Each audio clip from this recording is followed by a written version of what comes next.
Hello everyone, Har Har Mahadev, জয় শঙ্কর মহারাজ। আমি Kaushik, West বেঙ্গলের ছোট্ট শহর কোচবিহার থেকে। 7 দিন আগে শুরু করেছিলাম, আজ 1 সপ্তাহ কমপ্লিট। আজ আমার জার্নির ডে 7। একটা পুরো সপ্তাহ হয়ে গেল, লক্ষ্য এখনো সেম, 80 কেজি থেকে 70 কেজি ন্যাচারাল ভাবে। তাই সকালে বাড়ি থেকে বেরিয়ে প্রতিদিনের মতো আজও মহাদেবের দর্শন করে তারপর হেঁটে হেঁটে 5 মিনিটের মধ্যে গ্রাউন্ডে চলে আসলাম। আজ গ্রাউন্ডে এসে দাঁড়িয়ে একটু থেমে ভাবলাম, এই 7 দিনে অনেক কিছু বদলে গেছে। প্রথম দিন যেখানে কষ্ট হচ্ছিল, আজ সেখানে অনেকটাই কনফিডেন্স এসেছে। তারপর জুতো পরে প্রত্যেক দিনের মতো এক এক করে কিছু স্ট্রেচিং আর ওয়ার্ম আপ করে নিলাম। তারপর ধীরে ধীরে দৌড় শুরু করে দিলাম।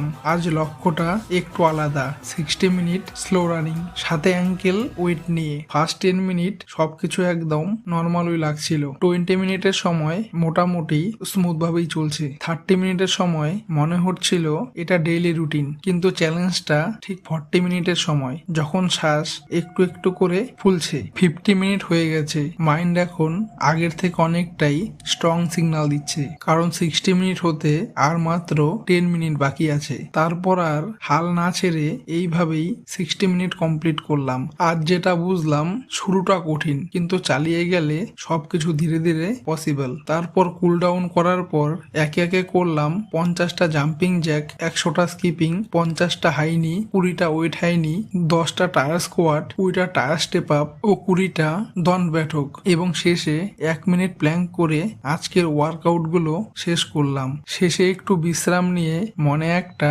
স্যাটিসফ্যাকশন হচ্ছে, আমি 7 দিন ধরে থামিনি। Day 7 complete, 1 week done, but journey just started. Follow করে রাখো, ডে 8 আসছে।